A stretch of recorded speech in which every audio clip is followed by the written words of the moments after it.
93.5 FM.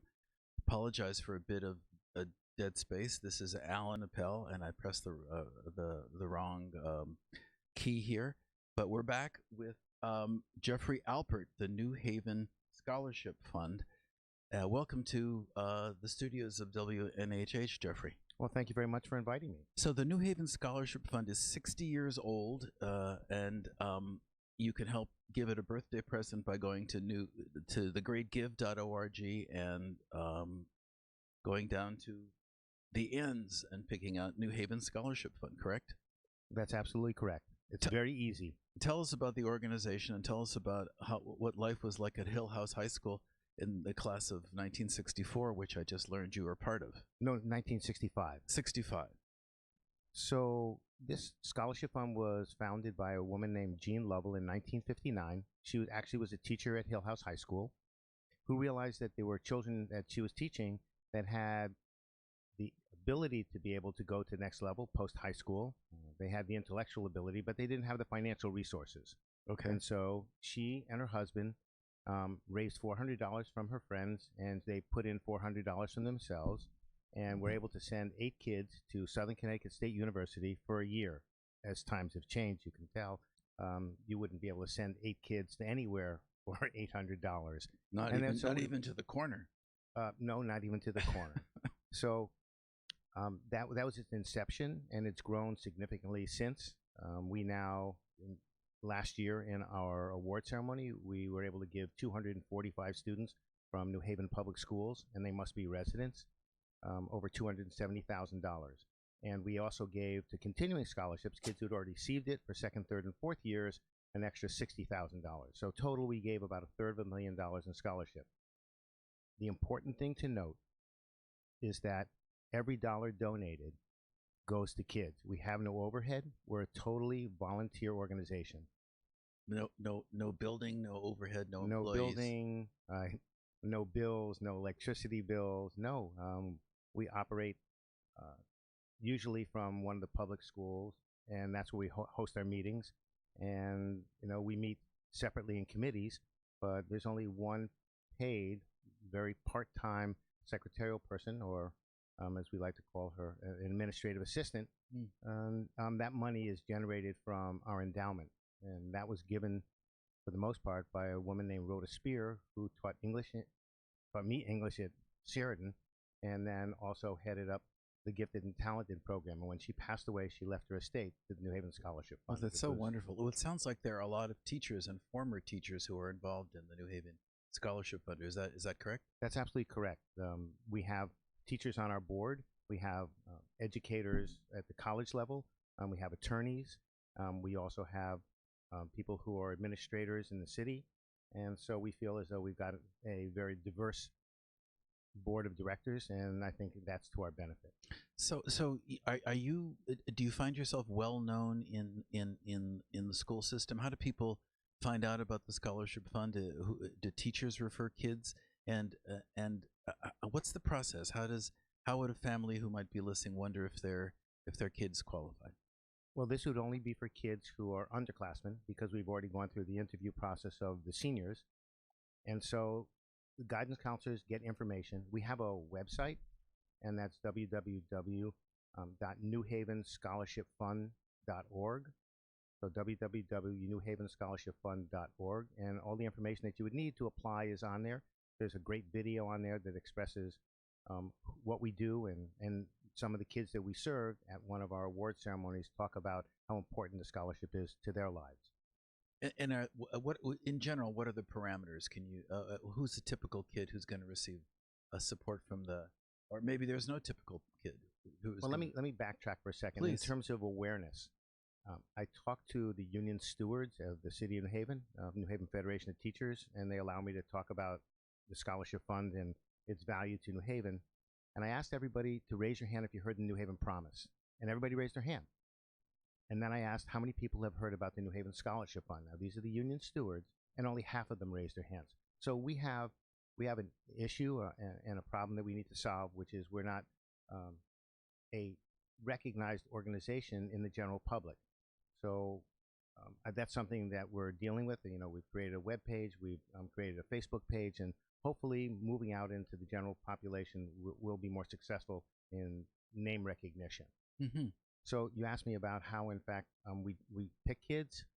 The guidance counselor get information. Any kid who is a college-bound kid who's been accepted to college, who in fact has financial need, and that financial needs is specific. I mean, a kid, parents who make combined income of $70,000 are probably not eligible, although they're extenuating circumstances. They submit an application. They submit their FAFSA. We take a look at their grades. They have a teacher recommendation, and they have a personal essay. We do not discriminate in any way about a kid who isn't an honor student. If you're passing, you get accepted to college, then you're a candidate for our scholarship. So, do you find that there are scholarships that make possible the whole college experience, or is it filling in gaps and support that kids have been able to gather from other sources? Oh no, they're going to definitely have to find other sources because in fact there are about 245 kids that we're giving scholarships to. So last year the maximum scholarship was about $2,000, $1,700 for someone we feel is good but doesn't have as great a need. And then for kids who go to community college, it's $500 for kids who are undocumented. And then there are kids who get the Pell Grant, which basically takes care of the tuition, books, and the stipend. Right. We give an extra little incentive for them because, in fact, the goal here is to let them know that the community of New Haven supports their desire to want to improve their life. Because we know that if kids have an alternative path, then the more educated our system is, the more educated our population is, the less crime there is, and the greater job opportunities and the greater businesses will want to come to New Haven because, in fact, we have an educated community. So where do the kids typically go to college? Do they stay in the greater New Haven area in Connecticut, or is the support from coast to coast? The New Haven Promise only supports kids who are going to Connecticut schools. Correct. The New Haven Scholarship Fund supports kids who will go anywhere. So we don't dictate or have any criteria that eliminates, going to Florida to college or go in the University of Maine. So any school that they apply to, that they get into and that they go to, we then will help support that effort. So I'm talking to Jeffrey Alpert, the New Haven Scholarship Fund. And before I forget, you have some important anniversary coming up and some events coming up. Tell the listeners about those. Well, we have our award ceremony, and that will be on the second Sunday in June. That's June 9th, and that will be at Career High School.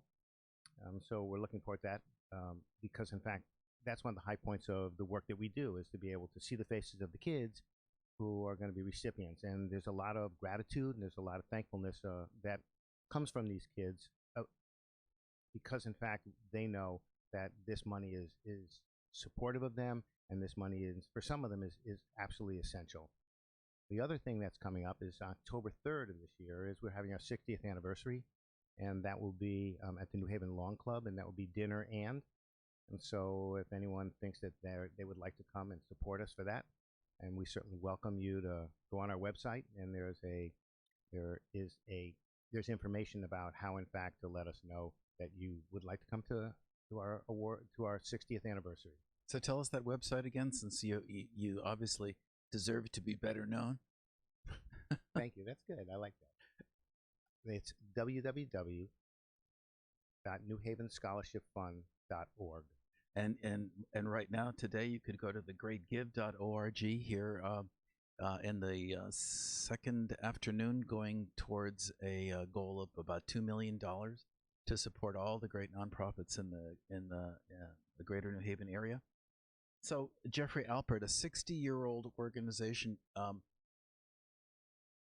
there must be people in the circle of the leadership or the volunteers of the New Haven Scholarship Fund who themselves might have been recipients who are around and are involved because of personal gratitudes. I can think of our assistant treasurer. It was a recipient. Our former president was a recipient. Our former treasurer was a recipient. Hmm. Um, a firefighter who just recently retired is a recipient. That's Gary Tinney. And the other one, Gary Tinney, of Gary course. Tinney, Jim Barber, who's at Southern, and most people know him, was the former president. And he, in fact, also was a recipient many, many years ago. He said that without the support of the New Haven Scholarship Fund, he never would have been able to go to college. We have Peter Stolzman, who was also a recipient of the New Haven Scholarship. And so that's the ones that I know, and I'm sure there are probably one or two more that I forgot about or didn't know about. So how did you personally get involved with the scholarship fund, and how long has that been going on for you? I've been teaching in the New Haven public school system for about 35 years. Oh, there you go. You see, I should have asked you that. Do you continue to teach in? No, I retired in June. So now I can devote full time to see if I, as I think about it, my goal in life was to assist kids to be able to be candidates to go to post-secondary ed. Now that I retired, my goal is to be able to help fund that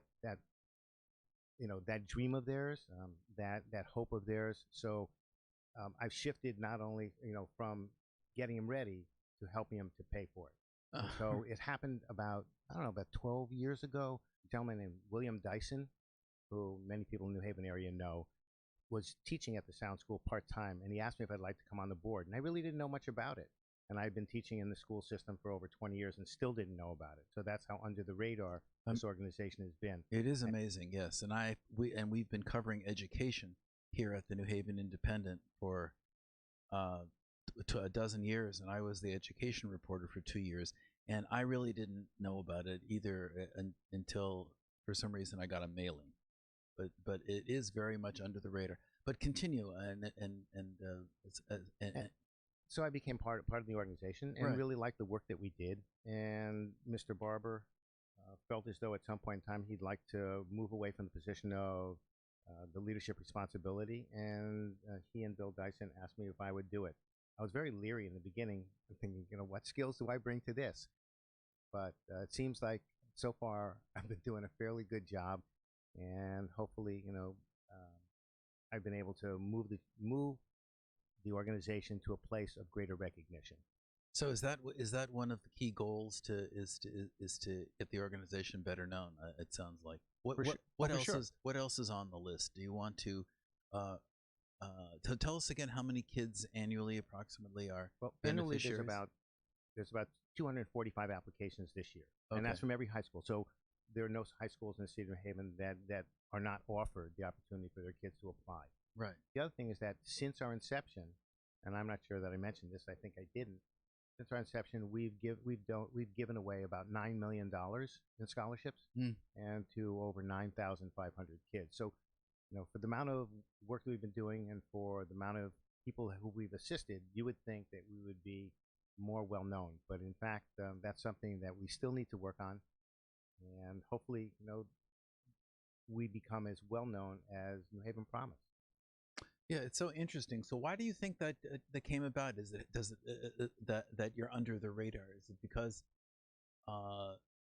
the organization is full of teachers who are busy and exhausted all the time?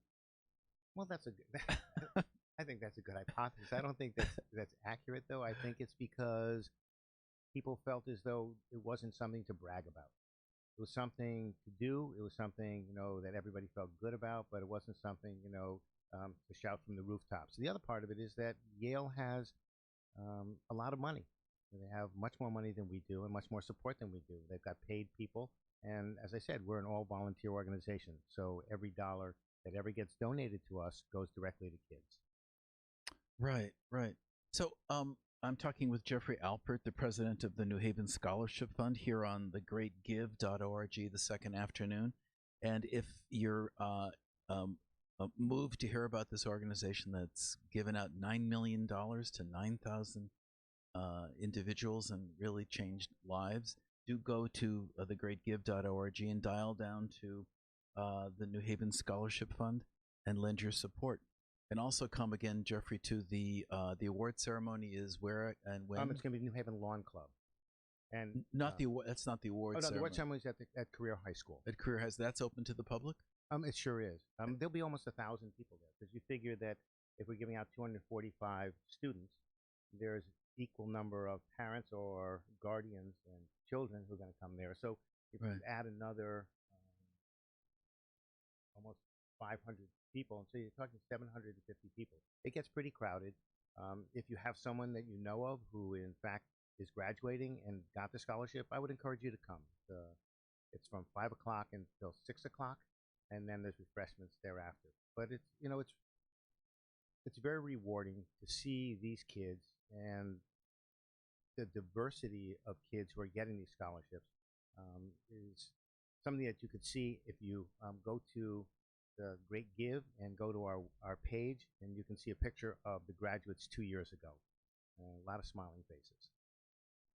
Um, so what do you teach, or what did you teach? I taught, well, it's a funny story. I taught science, and when people say, what did you teach? I said I taught science when they were listening, and when they weren't, I was talking to myself.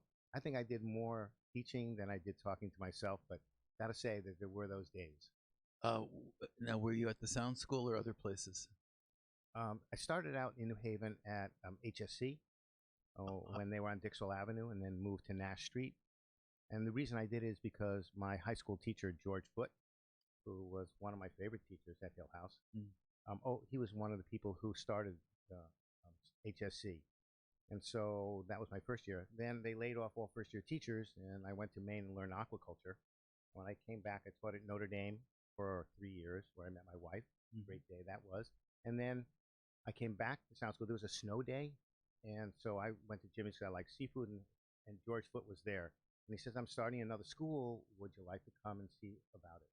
And 33 years later, that's where I ended up for the greatest portion of my career. Oh, I'm sorry. So what school is that? That was the Sound School. Oh, the Sound School. Yeah. It's, So he okay. started the Sound School. Right. I'm sorry I didn't mention that. Right. So I'm just curious. A scholarship fund that has as its heart teachers who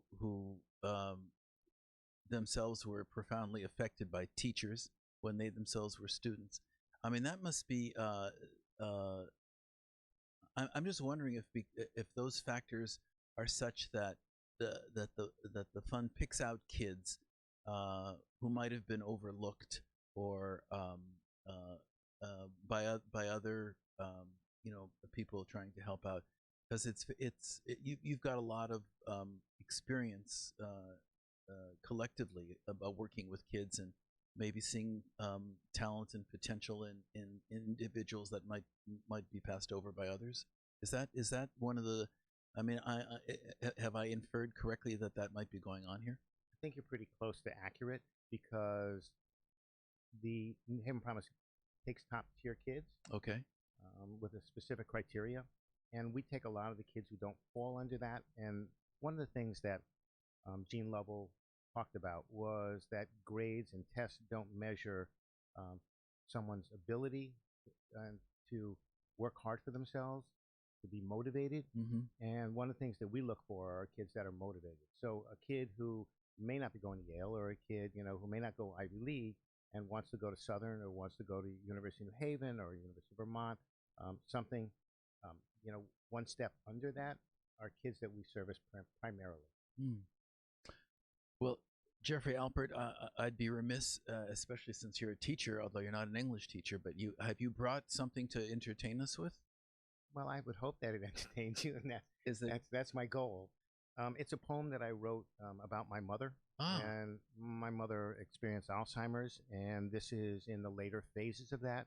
And so I'm going to read you what I wrote as my perception of where she was.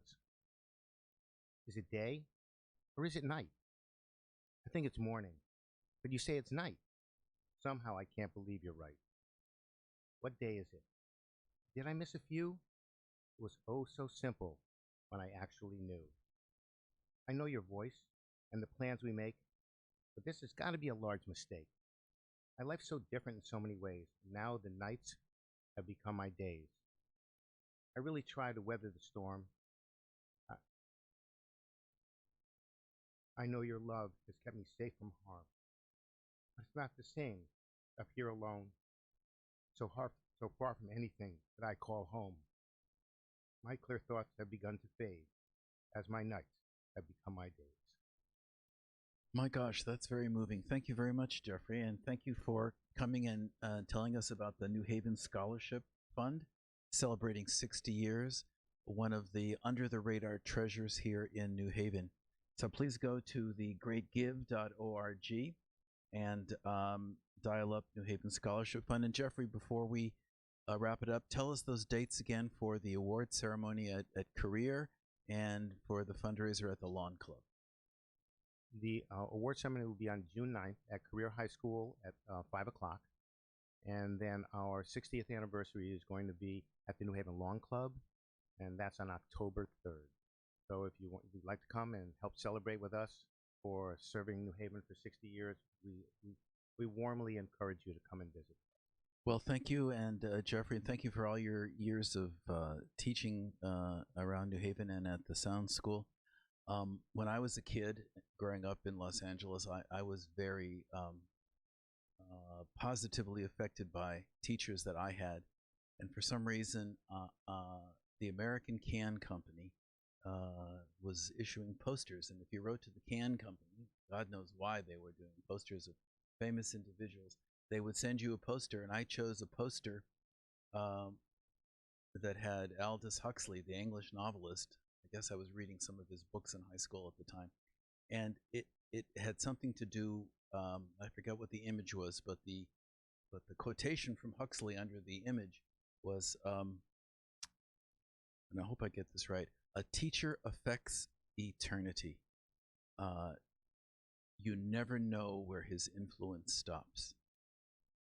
Thank you. So gratitude to you and to the Scholarship Fund. Thank you very much. Thank you, Alan. I really appreciate being invited, and I like the questions that you asked. Certainly brought out what I think is most important details of why I'm here. Excellent. We'll take a break and then come back and talk to another of the great New Haven organizations.